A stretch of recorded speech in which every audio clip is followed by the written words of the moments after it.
कोई भी यात्रा पूरा न करने का इतिहास रहा है।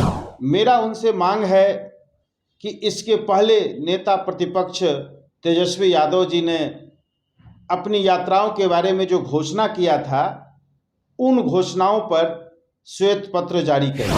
वो दो मुख्यमंत्रियों के आवास में जन्म लिए हैं, आदरणीय लालू प्रसाद जी, आदरणीय श्रीमती राबड़ी देवी जी। नमस्कार, द इंडिया टॉप देख रहे हैं आप और मेरा नाम शशांक पांडे है। देखिए, जातिगत जनगणना को लेकर राजद जो है अब आर पार की लड़ाई लड़ने के लिए तैयार है।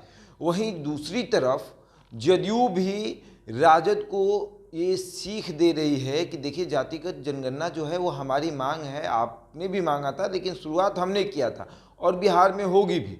वहीं दूसरी तरफ बीते दिनों तेजस्वी यादव ने जिस तरीके से कहा कि जातिगत जनगणना अगर बिहार में नहीं होती है तो हमको पदयात्रा करना पड़ेगा, और वो पदयात्रा हम शुरू करेंगे पटना से दिल्ली का, और दिल्ली जाकर अपनी आवाज़ को मजबूत करेंगे जातिगत जनगणना को लेकर। इस मामले में जब पत्रकारों ने जदयू प्रवक्ता अरविंद निषाद से सवाल किया तो अरविंद निषाद ने क्या जवाब दिया है, सुनिए। नेता प्रतिपक्ष भाई तेजस्वी प्रसाद यादव जी ने घोषणा किया है कि जनगणना कराने को लेकर के पटना से दिल्ली तक पदयात्रा करेंगे।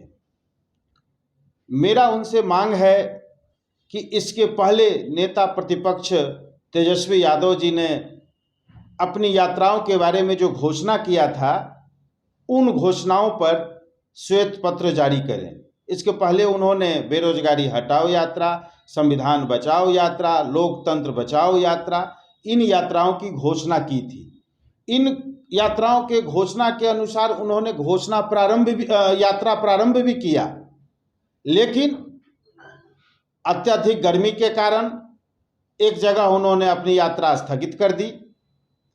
दूसरा, बोधगया से उन्होंने अपनी एक यात्रा प्रारंभ की थी, उस यात्रा को अत्यधिक वर्षापात होने के कारण स्थगित करने की घोषणा की। तो अभी तक उनकी जो यात्रा रही है, कोई भी यात्रा पूरा न करने का इतिहास रहा है।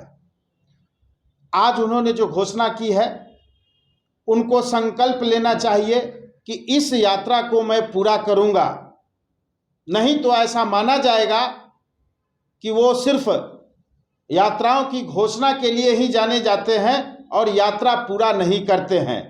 इतिहास में ऐसे राजनेता के रूप में दर्ज हो जाएंगे जो सिर्फ अपनी यात्रा घोषणा के लिए जाने जाएंगे।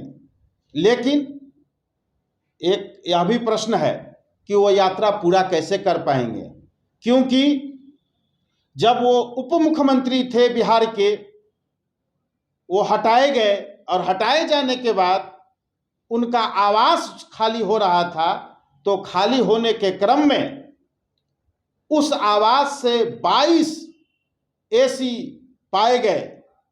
अब 22 एसी में रहने वाला व्यक्ति भला कैसे अपनी यात्रा पूरा कर पाएगा, यह सहसा समझा जा सकता है, क्योंकि वो दो मुख्यमंत्रियों के आवास में जन्म लिए हैं, आदरणीय लालू प्रसाद जी, आदरणीय श्रीमती राबड़ी देवी जी के घर में उनका जन्म हुआ है, लालन पालन हुआ है।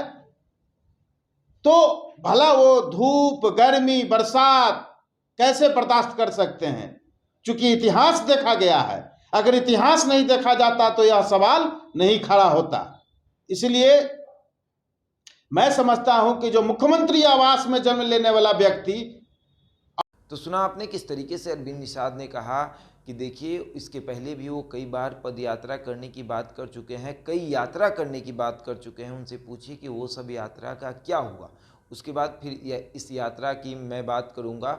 और उनको ये जाकर कहिए कि जातिगत जनगणना के लिए जदयू हमेशा तैयार है। उनको ये भी याद दिला दीजिए कि जातिगत जनगणना की मांग जो है सबसे पहले जदयू ने किया था।